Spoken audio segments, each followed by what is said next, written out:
ଦେଖାଯାଉ ସେମାନେ ତିଆରି ତ କରନ୍ତୁ, ତିଆରି କରନ୍ତୁ। ଛୁଆଟା ଜନ୍ମ ହେଇନି ତା ଉପରେ କିଛି କହିବା ସୀମାଚିହ୍ନ ନାହିଁ।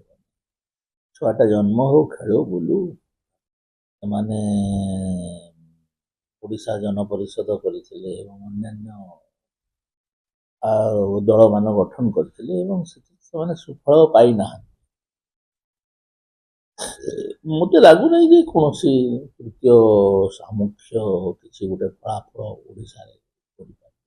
ଆମେ ଯେତେବେଳେ ସମୀକ୍ଷା କରୁଥିଲୁ ସେ ସମୟରେ ବି ବୁଝାମଣା ହେଇନଥିଲେ ବି ବିଜେପି ବହୁତ ଭଲ କରିଥାନ୍ତା, କିନ୍ତୁ ଆମର ନେତୃତ୍ୱ ସେ ସମୟରେ ବୁଝାମଣାକୁ ପସନ୍ଦ କଲେ ଏବଂ ବୁଝାମଣା କରିଥିଲେ।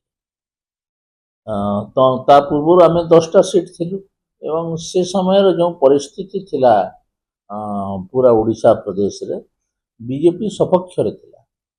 ଆମର ଯଦିଓ ବୁଝାମଣା ହେଲା ଆମେ କମ୍ ସିଟ୍ରେ ଆମର କେନ୍ଦ୍ରୀୟ ନେତୃତ୍ୱ ରାଜି ହେଲେ, କିନ୍ତୁ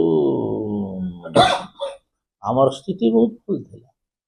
ତାପରେ 2000 ପରେ ଆମେ 2009ରୁ କ୍ରମାଗତ ଭାବରେ ସଂଘର୍ଷ କରି ଆସିଛୁ ଏବଂ ଆମେ 2019 ମସିହାରେ ଆମେ ମୁଖ୍ୟ ବିରୋଧୀ ଦଳ ରୂପେ ଉଭା ହେଲୁ ଏବଂ 2024ରେ ସରକାର ପାଇଲୁ। ବହୁତ ଦିନର ପରିଶ୍ରମ ଫଳରେ ଏଇଟା ସମ୍ଭବପର ହୋଇଛି। ଏଇଟା ରାତି ହେଇନାହିଁ ଏବଂ ସେମାନଙ୍କୁ ରାତି ରିଜଲ୍ଟ ଦରକାର। ରାତି କୌଣସି ରିଜଲ୍ଟ ହେଇପାରେ। ଯଦି ଧୈର୍ଯ୍ୟ ଧରିକିରି ରୀତିମତ ସଂଘର୍ଷ କରାଯାଏ ତାହେଲେ ଫଳାଫଳ ଆସିପାରେ। ଏମାନଙ୍କର ତ କାହାରି ଧୈର୍ଯ୍ୟ ନାହିଁ ନା, ଇମିଡିଏଟ୍ ରିଜଲ୍ଟ ଦରକାର। 1 2 ନମ୍ବର ଜିନିଷ ହେଲା ସଂଘର୍ଷ ନ କଲେ କିଛି ଫଳାଫଳ ହବ ନାହିଁ। ବିଜେପି ଲାଷ୍ଟ 2022ରୁ 24 ଅନର୍ଗଳ ଭାବରେ ଆମେ ବିଧାନସଭାରେ ଆକ୍ରମଣ କଲୁ, ବିଧାନସଭା ବାହାରେ ଆକ୍ରମଣ କଲୁ, ରାଜରାସ୍ତାରେ ଆକ୍ରମଣ ହେଲା, ତାପରେ ଫଳାଫଳ ଆସିଛି।